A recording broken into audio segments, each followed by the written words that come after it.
Video में आ जाएगी तो वीडियो एडिटिंग महात्मा गांधी, नेताजी सुभाष चंद्र बोस, भगत सिंह, चंद्रशेखर आजाद आणि झाशीची राणी लक्ष्मीबाई यांसारख्या थोर महापुरुषांनी दिलेले बलिदान आपण विसरू शकत नाही.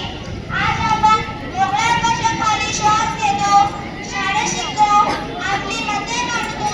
हे सर्व स्वातंत्र्य आपल्याला सहज मिळालं नाही, तर ते आपल्याची